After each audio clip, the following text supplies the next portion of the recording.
fiction, science fiction, horror, fantasy, crime, LGBT, thriller. You have now entered the House of Mystery with your hosts, Eric Shapiro, David North Martino,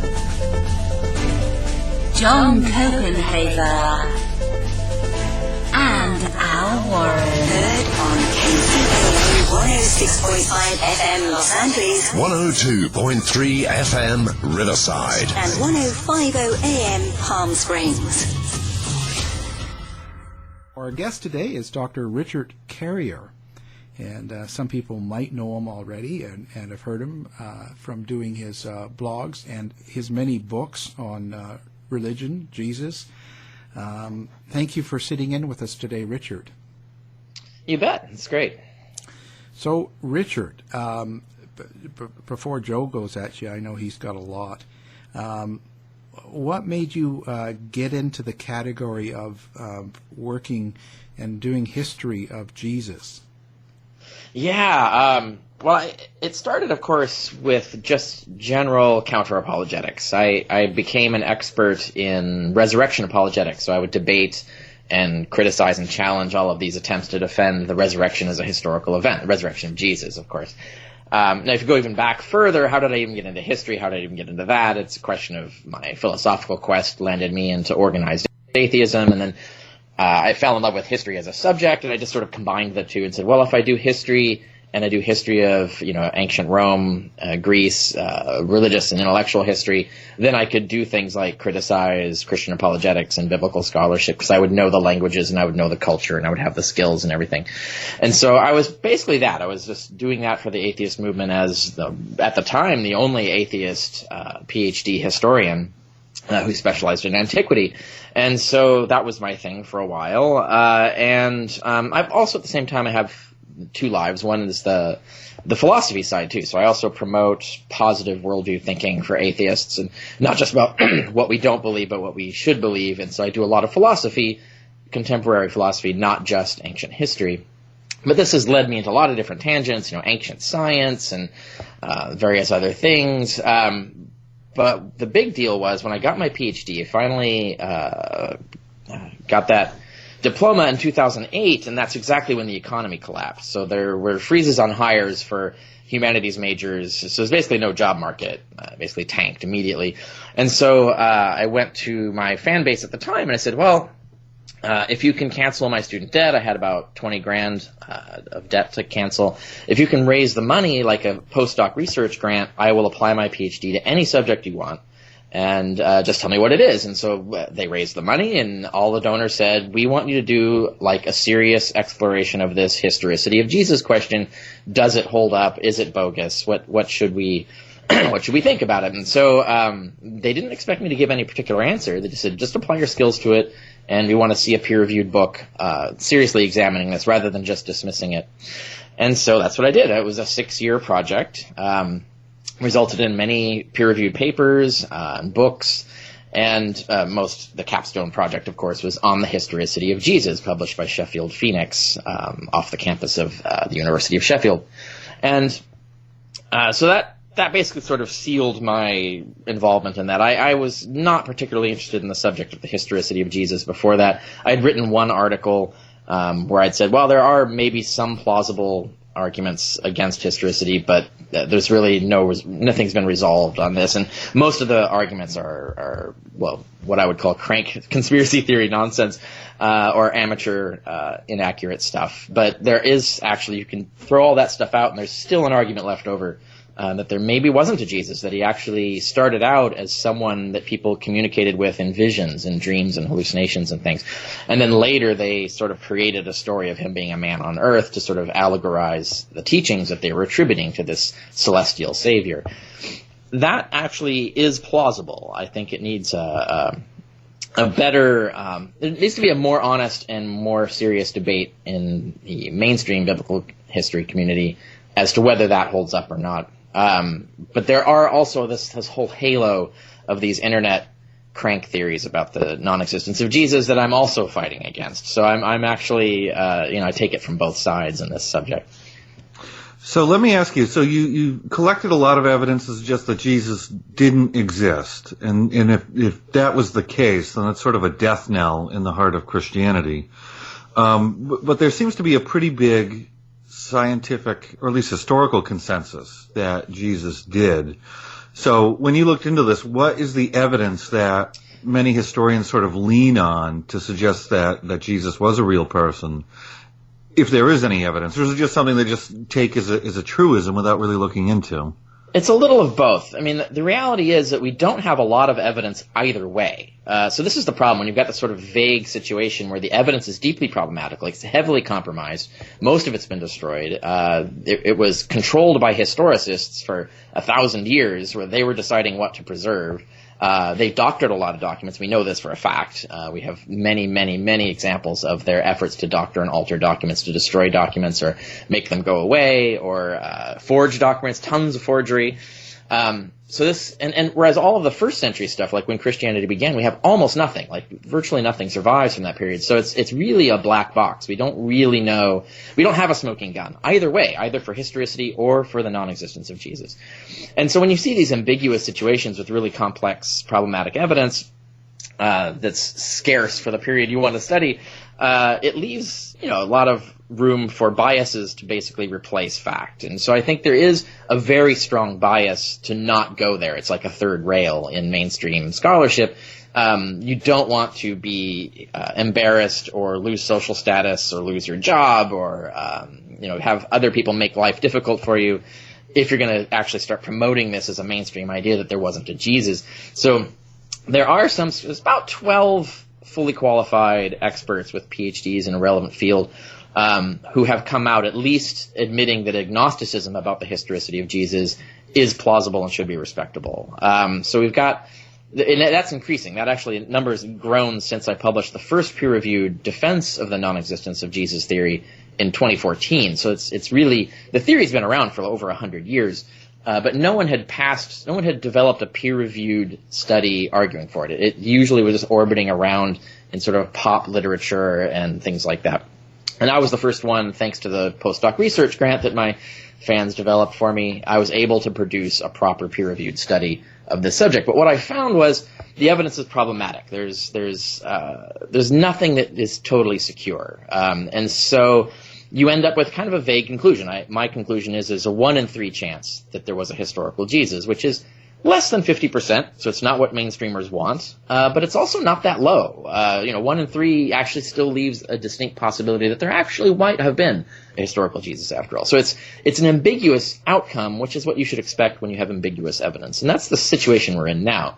The clues, though, there's a variety of little things where there's these hints of these other sects of Christians who believe that Jesus was a myth, or that the gospel stories of Jesus were mythical, and that there was something more cosmic going on, but all of their literature was destroyed, so we only have brief references to the existence of them by the polemicists attacking them, and so there's only a few of those. So that's problematic. But the big problem is that the letters of Paul, the 7 authentic letters of Paul, the others are forgeries. That's the mainstream conclusion.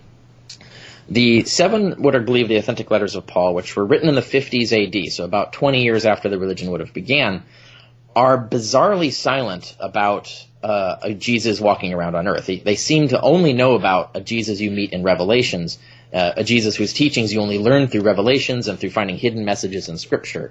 There's no reference to actually any eyewitnesses seeing him while he's, quote-unquote, alive on earth. There's no references to him having a ministry, to him being an exorcist, to him being a miracle worker, to him teaching in parables. There's a lot of things, like the whole life of Jesus has been eliminated from this story, and there's only this cosmic tale of this sort of dying and rising incarnate Savior. So the question becomes, where did he acquire human flesh and die? Was it on earth, or was it in some sort of celestial realm? Was it in the sky? There's a lot of parallels, for example, in other religions around. The classic one is the neighboring province of Egypt had Osiris cult. Now, Osiris cult had spread all over the Roman Empire, so it wasn't just in Egypt. But it taught that Osiris was a historical pharaoh who did all these things and then rose from the dead and went up into outer space to rule from above. But there were secret stories, and the priesthood taught that was all allegory for what was really a myth, or really the true cosmic story was that Osiris becomes incarnate in the sky, in battles the equivalent of Satan in their religion, gets killed by Satan, and then resurrects from the dead, and so on. So it's all taking place in the sky, not on Earth.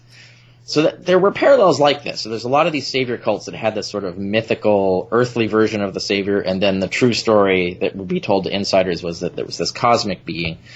So in context, that could have happened in Christianity as well. And so the question is, what evidence do we have? Do we have clues that prove this?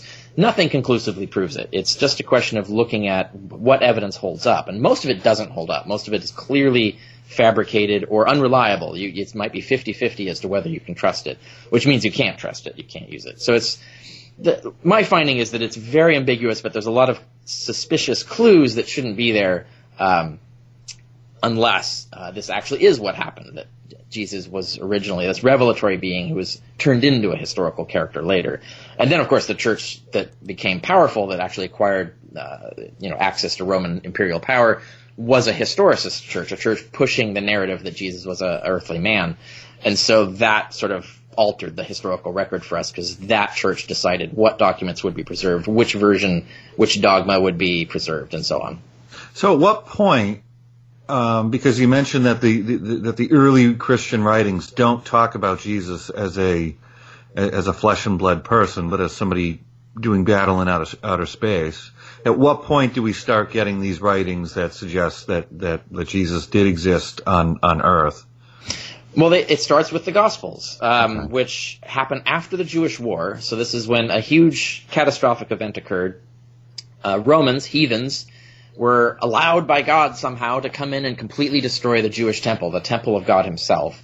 And so this is a huge existential crisis for Judaism at the time, but it was also a big deal for Christians too. But they were able to work this into their apocalyptic view of the world. But then that's at that point, which is after 70 AD, between about 70 and about 130 AD is the period when the Gospels get written, and not just the four that we put in the canon. There were a bunch of other Gospels. We know the titles of some 40 Gospels that existed. We don't have the text of most of them. But all this stuff gets written between 70 and 130. Many of the other non-canonical Gospels get written in the following century.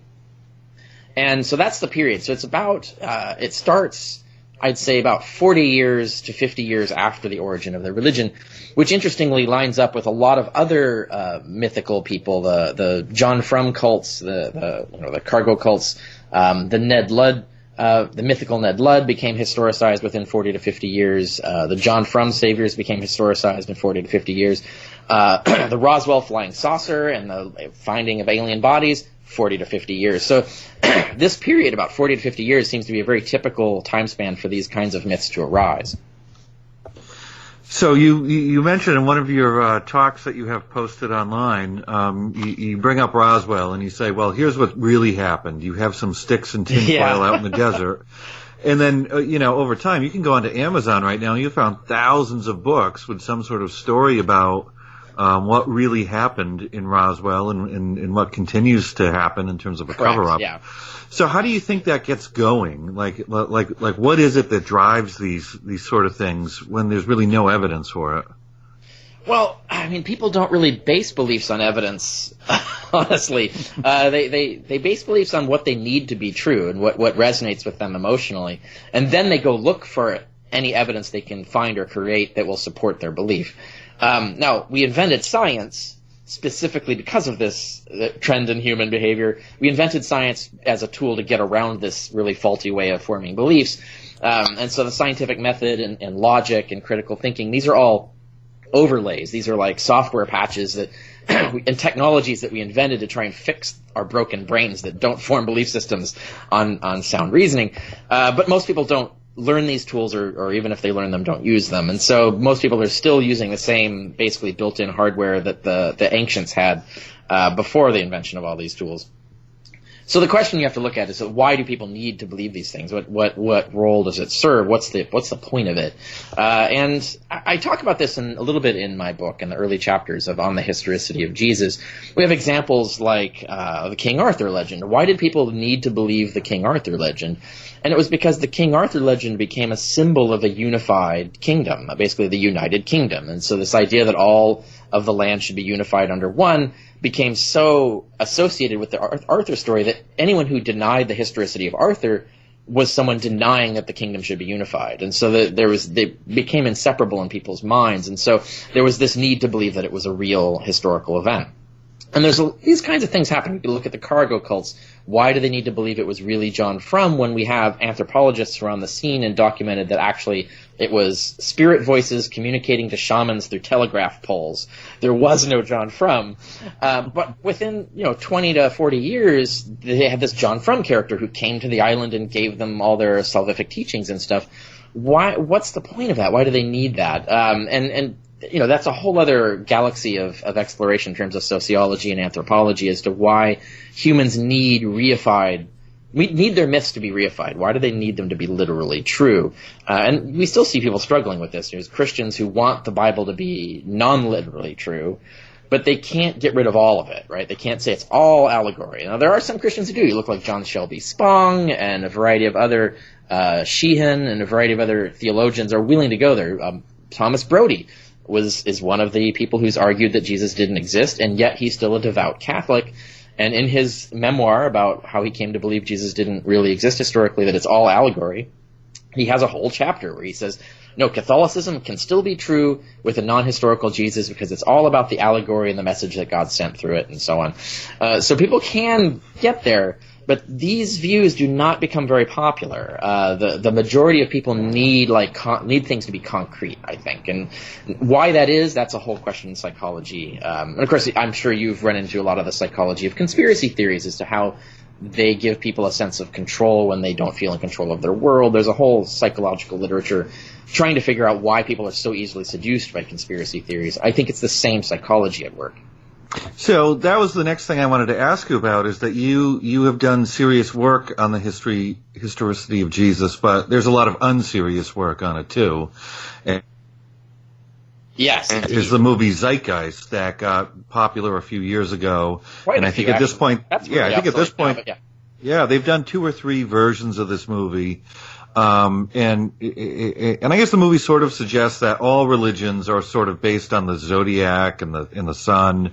And then, the second half of the movie seems to link all of that into 9/11, which is a pretty big leap. Yeah, I know. It's very, and something to do with oil companies. Yeah, it's, no, that one's pretty wild. I only focus myself, because my field is ancient history. I focus on the first half of that, which is the conspiracy theory because there's a conspiracy theory in there, which is about how somehow the Vatican has basically run this conspiracy theory to suppress the truth, which is sort of true, but not really in the way that they think. There really isn't any good evidence for the astrological theory of the origins of Christianity.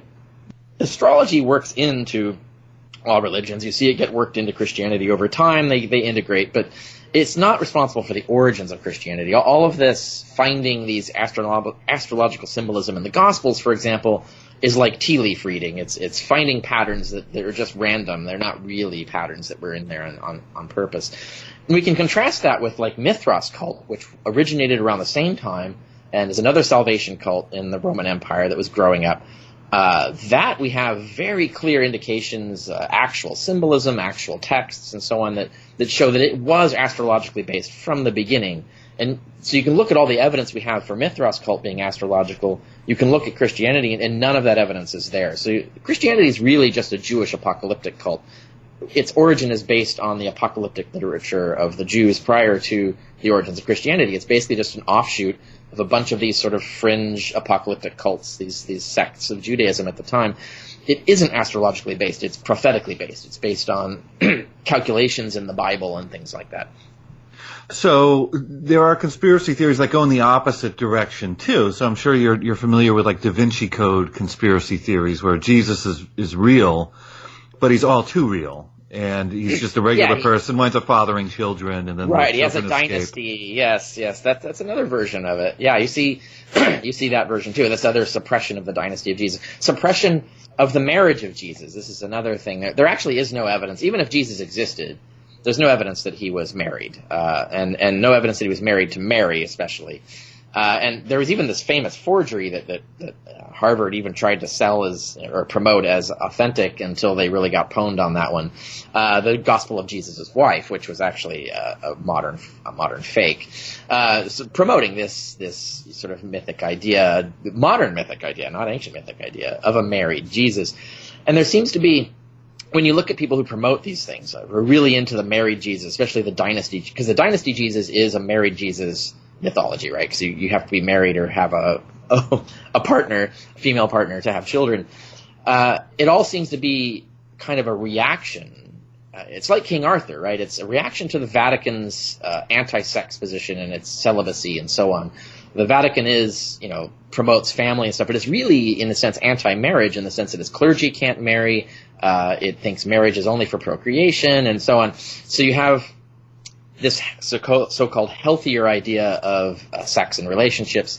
So you have the Jesus who had who's everybody admires. He's the hero. He's the moral exemplar. If he had a wife, well, now this repudiates the whole anti-sex position of the Catholic Church. It repudiates the celibacy commandments of the Catholic Church. And so people get attached this idea to this. So it's like denying that Jesus had a wife becomes comparable to associated with supporting the Vatican's celibacy and anti-sex position. So there's so you have this kind of the revised new modern myth of the married Jesus becomes necessary to believe, or something that you can feel good about as the one who believes it because everyone else is duped.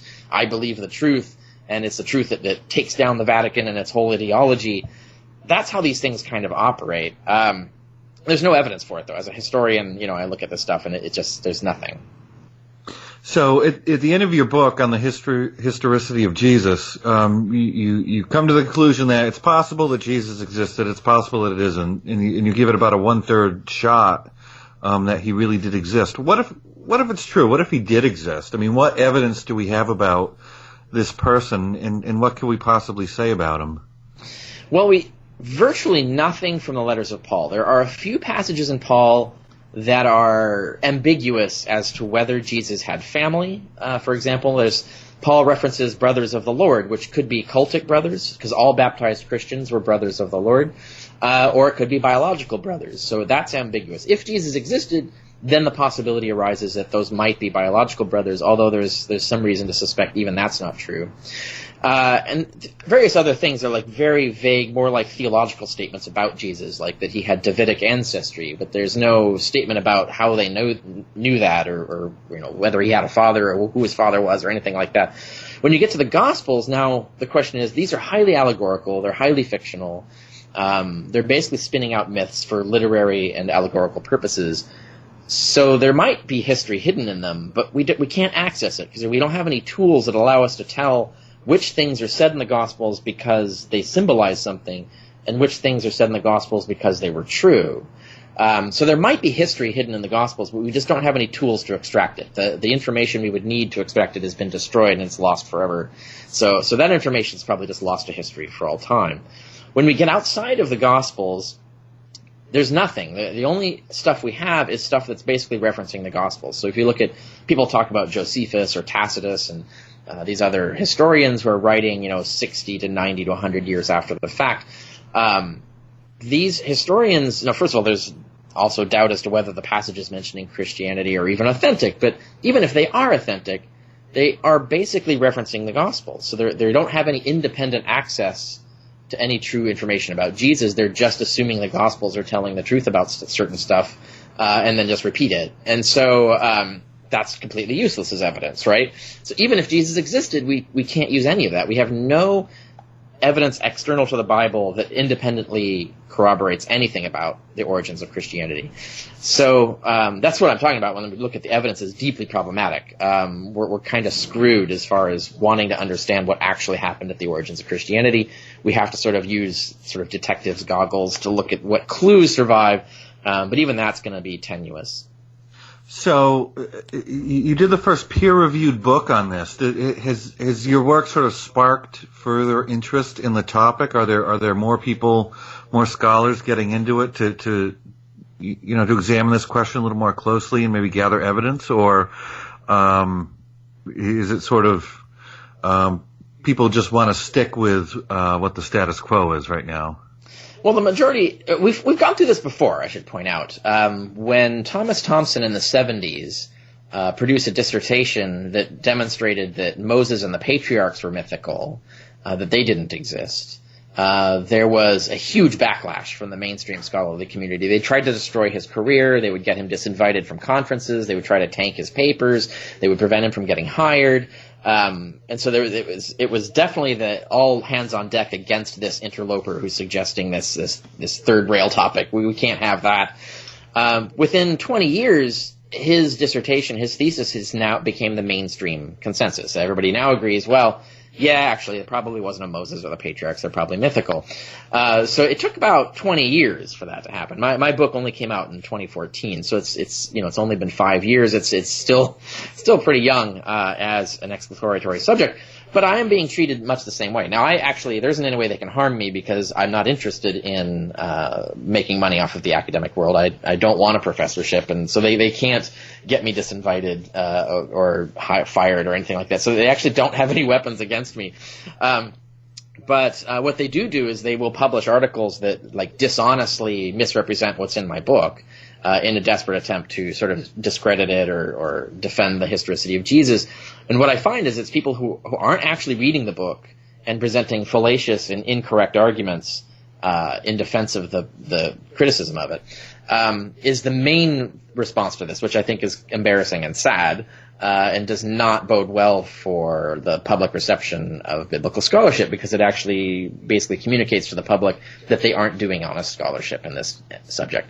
Now, having said that, there are some scholars who are interested in this subject. Raphael Lataster just got his Ph.D. in religious studies in Australia, and he's actually keen on doing more research on this subject and is actually taking it seriously. There are several other scholars who've said that more research on this is needed and it should be done in an honest way, and are saying that they themselves are agnostics, or they say that agnosticism about historicity is actually tenable and shouldn't be vilified or treated with dishonest tactics.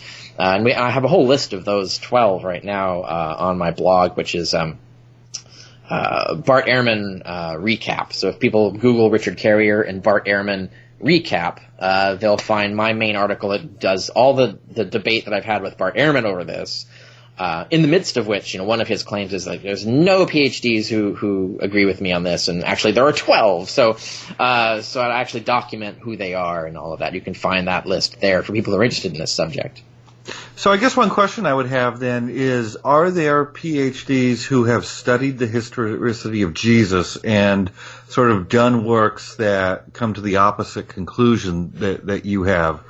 When you went to do your book, were you arguing against evidence that has been brought forth over time, or were you really arguing against what just happened to be an assumption that historians have made? No, there's been literature on this so I just earlier discussed how problematic the evidence is. We've actually known that for 100 years now.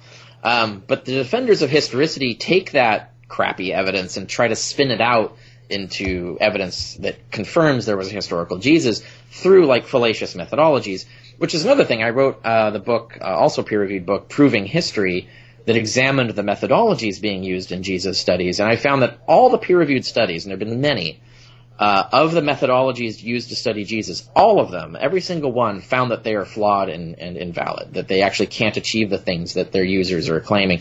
So even the field itself sort of begrudgingly admits that it has inadequate methods to actually answer this question, but the field doesn't really respond to that. Just keep trying to retool these same methods and keep using them because they want to keep defending this mainstream view. They don't want to go to this dangerous third rail area. They don't all want to be Thomas Thompson, basically. So that's the status of where we are right now. The evidence has always been weak. It's just a question of how that gets spun out into defenses of historicity anyway. How do they make do with the crappy resources that they have? So if I was going to argue to you in favor of the historicity of Jesus, and I had to explain why there wasn't more evidence, contemporary evidence of Jesus' existence, like would I just be able to argue, well, people didn't write a lot of stuff back then, or maybe everything's been lost? Like, is there a way that I could get around sort of the lack of evidence? Definitely. I have a whole section on this in Chapter 8 of On the Historicity of Jesus, and I find that the lack of evidence is not a strong argument for the non-existence of Jesus. Now, it is a strong argument for the non-existence of a famous Jesus. If you're going to make the argument that the evidence wasn't created or was lost, then the only way that's possible in context is if Jesus was a nobody whom hardly anyone noticed or cared about. And all his followers expected the world to end at any minute, so they wrote nothing down. There are plausible explanations you can come up with for why the evidence didn't survive, but they don't support historicity either. They just say that, well, the silence doesn't give us an answer either way. Like, we can't use that to do much, but it does destroy the sort of glorious gospel Jesus. The gospel Jesus has to be mythical, even if there was a historical Jesus behind the gospel myths. The gospel myths vastly exaggerate his fame and influence, which would be, there's no way that Jesus could have existed and not have generated a ton of contemporary evidence. And I give examples of Socrates, Alexander the Great, Spartacus. On my blogs, in my book, I give Socrates as a key example, and Alexander the Great is another. But in Socrates is a better analogy, actually, because Socrates wasn't a ruler who conquered half the world, half the Western world. But Socrates is more like Jesus. And Socrates never wrote anything, right? And he was this leader who had disciples, and he's a better analogy. But we have so much evidence for Socrates that we don't have for Jesus, and that I cover that in my book on the historicity of Jesus. Since then, everybody comes up with, well, what about Hannibal, or what about Spartacus, or what about this, or what about that? They always want to come up with someone, well, you would have to deny the historicity of this guy if you deny the historicity of Jesus. So on my blog, I've accumulated these. I've done Julius Caesar, I've done Hannibal, I've done Tiberius, I've done I've got like paragraphs and stuff on Herod and Typhus and so on.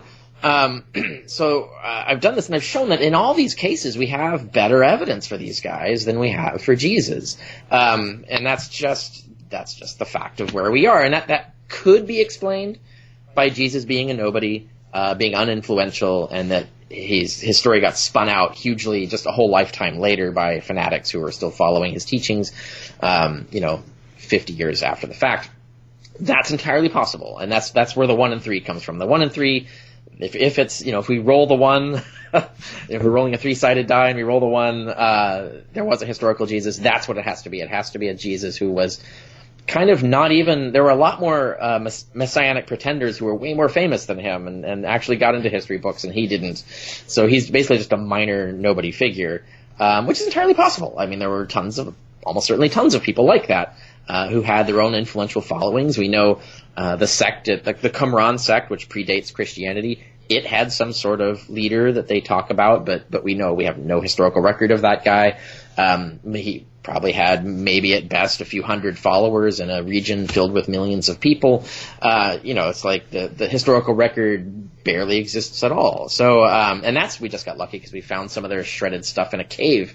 Had we not, we would not know anything about them at all. So yes, the silence of the evidence is not really a good argument that Jesus didn't exist. It's just a good argument that the famous Jesus didn't exist. So I hear a lot of arguments from apologists that say, well, maybe the Jesus of the Bible is a story that got spun out of control, but there was a real person. And I have to wonder, even if that's the case, does it really matter? And then I also hear arguments, well, what if it's a few people, and that the Bible is a story that's sort of a composite of several, maybe messianic preachers or whatnot. I mean, I sort of liken that to we found somebody named Peter Parker in New York, therefore Spider-Man's real. Yeah. I'm not sure where those sort of apologetics get anyone. Yeah. Well, it's kind of the thing about keeping a door open, right? I went to the Society of Biblical Literature conference recently, and I wrote up about it on my blog. And there are a lot of pastors and theologians and professors at Christian schools who actually don't believe in a real God. They don't think there's a person. They think God is a metaphor or something. But they can't say this, as in their own words, we would get fired, right? So they basically agreed not to ask anyone questions as to whether they believe it's real or not. They'll just talk about what versions of God can they list in a book, basically. There's all these different ways to think about God, but we are not going to say which one we endorse. And it's allowing a door to be open so that you don't offend too many people. So you can allow everybody to be comfortable and not freaked out. And I think that's the similar thing here, is if you allow there to be historical Jesus, well, now he's a blank canvas that you can write any politics onto, any theology onto. So everybody gets to have their own Jesus. If you want the revolutionary zealot Jesus who's, sticking it to the man, you can believe in that Jesus. We'll allow that a place, in the mainstream debate. Or if you want the sort of crazy cult leader guru Jesus, you can have that. If you want the peace-loving philosophical Jesus, you can have that. If you want the conservative Jesus, the liberal Jesus, whatever Jesus you want, you can have it. But if Jesus didn't exist, well, now that kind of exposes the game. Now you're saying, like, well, if Jesus didn't exist, everything's made up. And if it's made up, it isn't true, and therefore any ideology I try to build on top of it has no ground underneath it. It's sand. It's going to fall away. Like, so you see, well, if you're basing your whole ideology, your whole vision of Jesus on this already fake Jesus, then your ideology is fake. Whereas if there's a historical Jesus, you can at least pretend that it's based on something real. You can construct your version of Jesus and say, look at the evidence in here. This shows that my Jesus really did exist, and all this other stuff that's told about Jesus that's the myth. And so you have these mainstream scholars do this. They'll pick different things in the Gospels to be the myths and different things to be the historical truths, and thereby cherry pick the Jesus they want. And so you have all these different Jesuses promoted in the historicity community, and there has been hand-wringing about this. I quote some of this stuff in Proving History. A lot of scholars in mainstream Jesus studies admit that this is a problem, that we have too many Jesuses being promoted by mainstream scholarship. There's no agreement on what's true about Jesus. And there are some scholars who've come to realize that, well, maybe we can never know the truth about Jesus. And so they're kind of dancing on the fringes of mythicism. But Bermejo Rubio is one of these scholars who's basically said that, well, we probably can't know anything about Jesus, but he says, I think it's the zealot Jesus. And so he argues for the violent zealot Jesus that got pacified or got whitewashed in the Gospels. But he still says, maybe we can't know these things. And so there are a variety of scholars who are starting to say that maybe we can't reconstruct a historical Jesus and we should stop trying. And that would be in the camp of, it doesn't matter. If there was a historical Jesus, we don't know anything about him, so it's useless information. But those views are still unpopular. They only barely skate by as acceptable in mainstream scholarship, mostly because it's easy to ignore them. But if you go around claiming Jesus didn't exist, well, now that screws up everybody's game, and that gives it away. And no one wants that, I think. So, assuming that that Jesus was real, if you were to come down and, perhaps cherry pick your own Jesus, which interpretation of Jesus as written in the available evidence do you think is most accurate? The most defensible is the apocalyptic Jesus, which is the one you can actually get evidence from in Paul. Of course, on the mythicist theory, or the one that I think is defensible, the apocalyptic message of Jesus came through revelations. You would dream an encounter with Jesus and he would tell you this stuff. Or you would find Jesus had inspired the prophets, and so the words of the prophets are actually the words of Jesus in the Bible. So you would find these sort of hidden messages to find your apocalypticism. But if Jesus was a real man, he could have just been an apocalyptic preacher, preaching the end of the world is nigh, you've got to repent now, you've got to do all of these things. Because God's coming and the wrath is coming, and you got to get right with God. So he may have been like a David Koresh type figure, a Jim Jones type figure, who was like, just let people kill you or whatever. It doesn't matter because you don't want to sin, or else you won't get saved. But it doesn't matter if people torment you or whatever, because God's going to come and burn everybody up anyway, and you get to live forever. So just endure and be kind to each other, take care of each other in the last days, because the last days are here. And he may have been the sort of charismatic fellow that people just were like, yeah, this guy's speaking the truth, like the world's going to end. And so that's an entirely plausible Jesus. And you can find evidence of that in the Gospels. And, again, you can cherry pick that version. But I think the reason it's the most plausible version is that you can actually trace pieces of evidence in the epistles of Paul. Whereas the other Jesuses, like the Zealot Jesus, there's no evidence in Paul, the Zealot Jesus. And so, if that's the earliest evidence we have is in the letters of Paul, there should have been something in there. And there's other reasons to reject the Zealot hypothesis, but I think the apocalyptic prophet hypothesis is the most plausible of all the Jesus theories. But I wouldn't outright rule out all the other Jesus theories. The evidence is so problematic that there could yet have been some other Jesus, like the Zealot Jesus, might yet be true. I just think it's not the least supported by the evidence. So in some ways, this apocalyptic vision of Christianity is actually really popular, even though, I don't see people walking around every day saying the world's about to end. I'll see them occasionally. Oh, there's always someone saying that, right? If you go to Bourbon Street at night, in New Orleans and walk around, there'll be one guy with a sign saying you're going to burn forever, and I bump into those people. But in the background, those views are always there. So when we poll people, they always have these Manichean worldview where it's good versus evil right now, and the end is coming, and we got to get it right. And it seems like that view sort of has lived on, 2,000 years. Yeah, I cite some books on it in, I think, on the Historicity of Jesus. There have been several historians who studied the history of the end of the world. There's at least 2 books on this, where they go through the whole history of the last 2,000, well, actually in some cases 3,000 years, and apocalypticism has been around that long and just sticks around. When you poll Christians today, I think a majority of them say that they expect the world to end within their lifetime, and have said this for the last 100 years or something. So like every lifetime, they think it's going to happen in their lifetime. And you can go in the history books and see that I've been doing this for centuries. You can go back to 1000 AD. The world's going to end in our lifetime. 1,000 years later, here we are. The world's going to end in our lifetime. It's the most falsified prediction in the history of human history, and yet it continues. Yeah. Yeah, and it's sort of interesting because there's always these cults that say it's about to happen, and then the day comes and goes.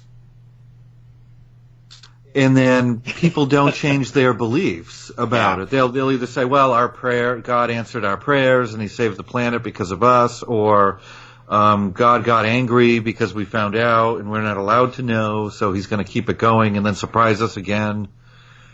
So it seems like people are going to believe whatever they want to believe on this measure, but it seems strange to me when you talk about civilization 2,000 years ago, that you still have this thread running through society of people having this weird desire for the world to end. Oh yeah, and that goes back even to there's this book called History Begins at Sumer by Samuel Noah Kramer, who is a Sumerian specialist, and he finds that everything that we think. Every genre of thing you can find not necessarily began in Sumer, but you can find examples of it in ancient Sumerian texts. One of which is apocalypticism. He says the world is so horrible it's got to end. Goes all the way back to that time, and the Persian Zoroastrianism, which comes out of what is now Iran. That was another apocalyptic worldview that spread west, and actually when they conquered the regions that basically they ruled over the Jews, their apocalyptic views bled into Judaism. So Judaism became an apocalyptic religion, basically emulating a lot of the features of Zoroastrianism at the time. And that's when Judaism picked up the dualism, good versus evil. There's a good God versus a evil / not really God, but superior supernatural being, Satan in this case. The idea of end times resurrection of all the faithful, an idea of these kinds of things actually were Zoroastrian. They were Persian religion, pagan views that got assimilated and drawn into Judaism, and then Judaism was transformed by it. And then, of course, because Christianity is a sect of Judaism, it borrowed all that stuff and went on and became yet another apocalyptic religion. Islam, of course, is just an offshoot of, essentially it is a form of, it's kind of a Jewish Christianity, because the halal is very similar to kosher. And so it borrowed all of this apocalyptic imagery, and so they're apocalyptic. So there's a lot of these apocalyptic religions. Many are not, like Taoism and Buddhism aren't apocalyptic, for example. But the Western tradition has become very like this, and I think the reason is that we've been experiencing, first of all, the growth of civilization, which is really large and confusing and out of control. It's beyond us. And a lot of bad things result from it. You get war, you get crime, you get poverty, and all of this stuff. And so people get very disappointed by the system that's leaving all of this misery. They can't fix the system because they don't control it. And even if they do control it, they usually have bad ideas how to fix it, and it just makes it worse. And so you have this feeling of hopelessness, that we're just hopeless victims of this horrible system that's perpetuating violence and crime and misery and poverty and war and all this stuff. And wouldn't it just be nice if we could just destroy it all, just wipe it all clean and start over with some sort of paradise? And so that's why you even get now, like in fiction, you get these post-apocalyptic narratives that are not religious-based. You've got the zombie narrative, you've got the road warrior narrative and stuff, and people have this sort of reverse nostalgia for, wouldn't that be a simpler time? Like we just get rid of the whole system and just live the way we want. And I think that is perpetually attractive, because the world keeps getting denser, population keeps getting more complex, keeps changing faster than people can keep up, and they don't feel in control of it. And so I think apocalypticism is comforting, because it makes them feel like, okay, something's going to come and solve all of this and make it right. We just have to just completely tear down the whole system and replace it. And if God is good and all powerful, then he's the candidate who will make it right, who will actually fix it. He's the one who can fix it. And so I think these beliefs are existentially comforting to people. Whereas if they were to abandon these beliefs, it becomes more discomforting to admit that, actually the world is just chaotic and out of control a little bit, and there isn't anything we can do about it except, be a good citizen and try our small bit to steer it in a good direction.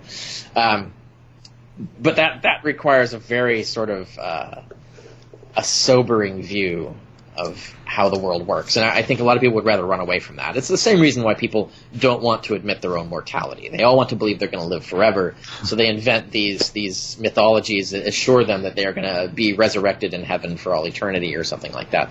People don't want to confront their own mortality, rather than just, we need to cope with mortality and then use that as information about how should we live this one life we have, because this is the only life we get.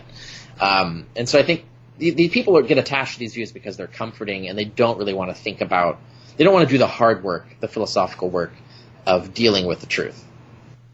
I see this a lot in our politics. So when we poll on these sorts of apocalyptic views, we wind up with really high numbers of people who today, have these views coloring how they view mainstream politics. So there are polls about Donald Trump where one recently said 20% of the country thinks he's scarier than the devil. I think 20-some-odd% said Obama was the Antichrist. I think 20% or more said Hillary Clinton was a demon. And then it went around on the internet that she smelled like sulfur because she just came from hell to get us. So a lot of this stuff is sort of there, and people apply it in weird ways that, right. Oh my God, it's the Antichrist is here now. This means, the big break is about to happen. And maybe that does explain, as you say, why we, have these weird fascinations with, zombie attack and, zombie apocalypse and the end of the world. That maybe it does wash clean all the things we don't like, and it's nice to think it's going to happen now. Yeah, and it's simple. That's the thing, is human brains evolved to like two things, simplicity and certainty. So ambiguity is very uncomfortable. Uncertainty is very uncomfortable. Complexity, messiness are very uncomfortable. We like simple, straightforward, black and white solutions to things. And an apocalypse, just destroy it all, and then you can just start over with simple stuff and rebuild. It's a very alluring, it's inherent in our evolved psychology that we would find this attractive.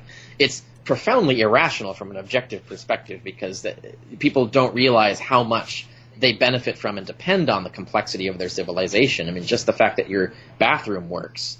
If you think of the massively complex infrastructure, both politically and physically, that has to exist for your toilet to flush correctly and not fill up with poop, for you to be like this horrible, literally, poop house. So that you're, just something that's just one thing of like thousands of things that we depend on. The fact that the roads work, the fact that they get plowed when we need to drive somewhere, when there's snow, it's like people don't realize how much they depend.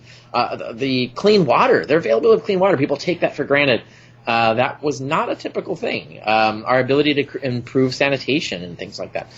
Just the fact that we can breathe. Most people don't live in Beijing and don't know what it's like to live in a massively polluted environment. Or they didn't live in like 1830, downtown London, which, was smelled horrible because of sewage and horses and, all of that stuff. People take for granted the things that they live. They don't realize the complex infrastructure that exists underneath that actually makes their lives better in these ways.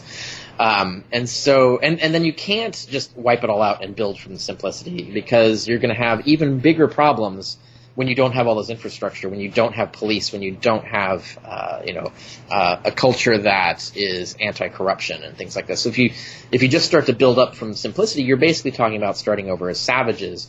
And we actually have history of what that was like, and it wasn't so great. So, but people don't think that through. Like it just seems simple. Just wipe it all clean, and then we can just build up from nothing. It's comforting because it does hit that sort of simple black and white view of the world that is comforting for our brains, but it doesn't correspond to how things will actually happen. Well, what a great interview. Richard, we are out of time, but now for the listeners, tell them how they can find any of your information or work, or maybe contact you. Well, everything you can find about me and all my work and other things is at richardcarrier.info. That's richardcarrier.info on the web. That's my website. You can follow me on Facebook from there. You can follow me on Twitter from there. You can find out about the classes I teach. I teach online courses every month. You can check out all my books, look and buy them there. You can read my blog. You can follow my blog. So all of the stuff that you would want to find out about me and learn more about me are through richardcarrier.info. Great. Thank you. And, of course, we'll have it linked on our website, so people listening through the website can just do one click and find Richard. So, again, thanks. Yeah. Thank you very much for being on the show, Richard Carrier.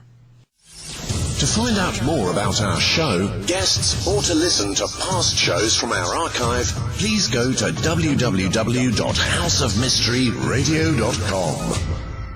Show's over for now. Was it as good for you as it was for me? Well, good night.